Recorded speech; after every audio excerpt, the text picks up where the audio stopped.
I'm going to show you guys what it is right here. So I'm covering up because I got exposed. Covering up with a K. Yes. So you guys, if you guys don't know, okay, this evangelical girl who I have always been completely friendly and nice to. Let's take a look at Really Graceful because I'm going to vindicate that guy for exposing me here. So if we go to Really Graceful's channel, so she's got almost 500,000 subscribers. She is an evangelical conspiracy gal. In fact, she reached out to me a couple years ago, or maybe a year ago, asking about how to get published, what to do.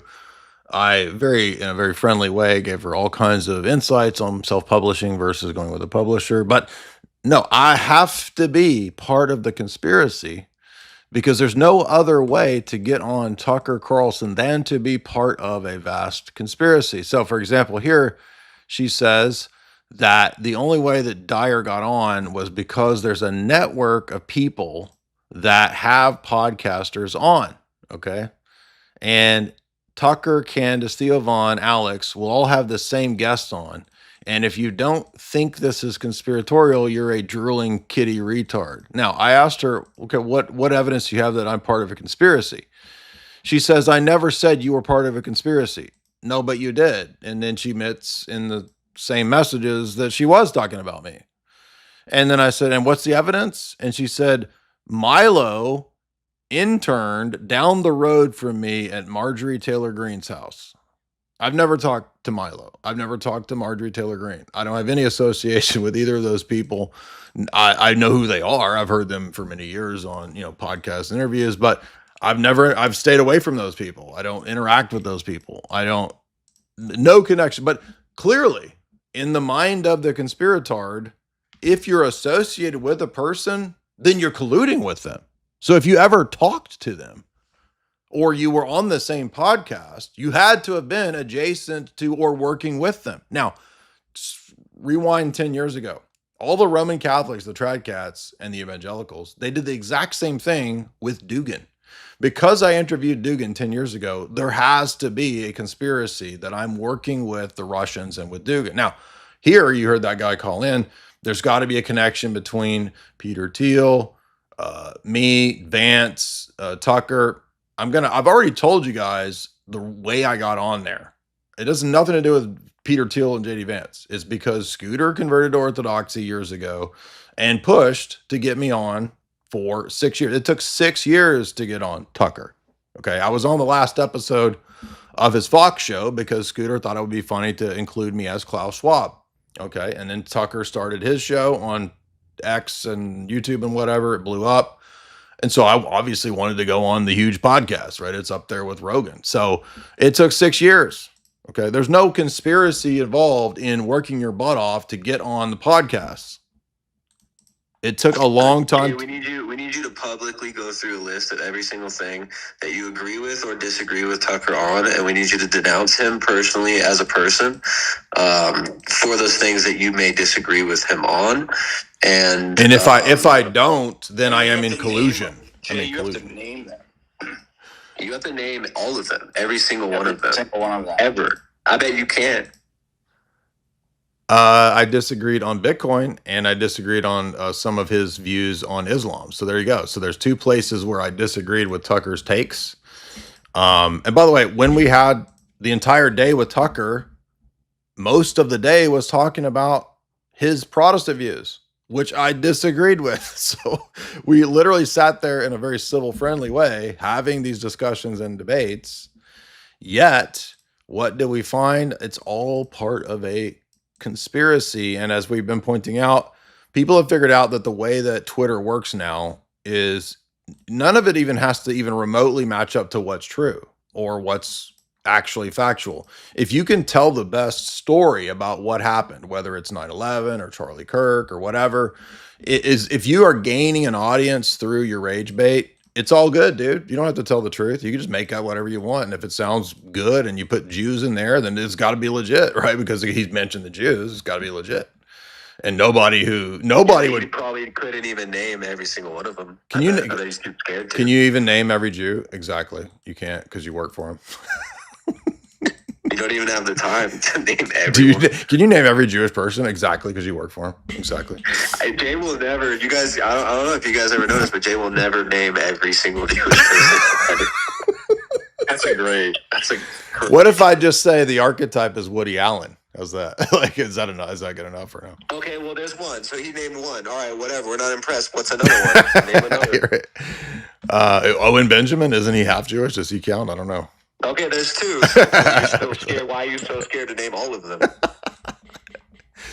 Anyway, so yeah, so I've been exposed now. Problem of induction. Jay's Jewish problem of induction. Exactly. Let's apply the Humean skeptical challenge here to. It's just weird too, like when people think I'm so mean, but in most of the cases of all these people, I've been super nice when I reach out and talk to these people. I try to be friendly. I give them book recommendations. I give them advice on publishing, and then like suddenly, oh, you said the evangelicalism was faking gay on Tucker. I'm gonna go after you and expose you as the conspiracy. You're part of you're part of it all. It's all a big conspiracy. And all of these people, by the way, really in the long term, just damage actual conspiracy information research, because the more retarded shit that you promote, it just muddies the water with infinity Q-tard level stuff everywhere. And it does absolutely no good. It just makes everybody more retarded than if they had just been normal conservatives, actually. Oh, hey, Jay, can you guys hear me? Yes. How you doing? Good. My handler is going to be very upset with me for exposing this, but I just can't sit here and let all the credit go to anyone else when really what people should know is that the way that you got on Tucker was, since you are a BIPOC E-Diva queen, you was friends back in the day with one of my 6 black baby daddies. Oh. And it was actually him who got me into the CIA, and that's how I got on Tucker. And then through that connection, that's how you got on Tucker.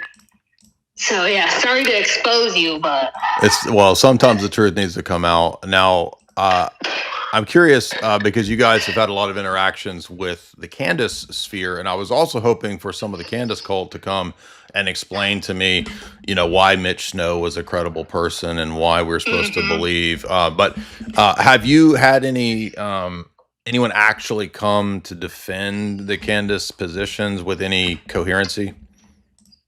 Not with coherency. There was one guy that did a stream with Andrew a few months back. I want to say it was like February or March. Can't remember his name. It wasn't Baron Coleman, but it was like one of the guys maybe a step below that. Still pretty big YouTube presence, still pretty popular. I really should go back and look to see the guy's name, but that was the only one, and Andrew absolutely blew him out. Like, it was embarrassing and absurd how bad he was.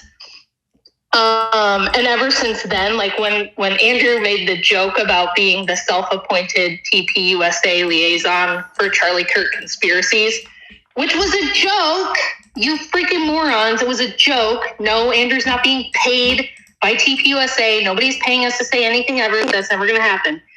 But he made the joke that he appointed himself because he just hates it. Andrew hates seeing stupid people say stupid stuff like this and just kind of getting away with it. And my problem from the beginning has been exactly what you said, which is it's like if there's a psyop going on here, the one that seems most likely to me is that Candace is out here specifically as a person to discredit any credible theories. There might be something going on besides just what we're going to see in the trial. But at this point, I don't think we would ever know because of how badly they have flooded the zone with total garbage and convinced every normal person out there that this is all just a bunch of quacks and crazy people trying to build a following off of it. Yeah.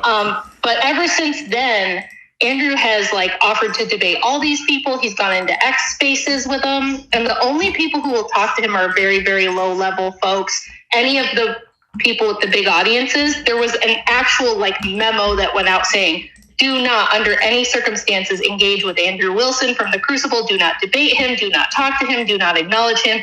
They've hired him to take us out. They've hired him to make us look bad or whatever. So none of them will debate him.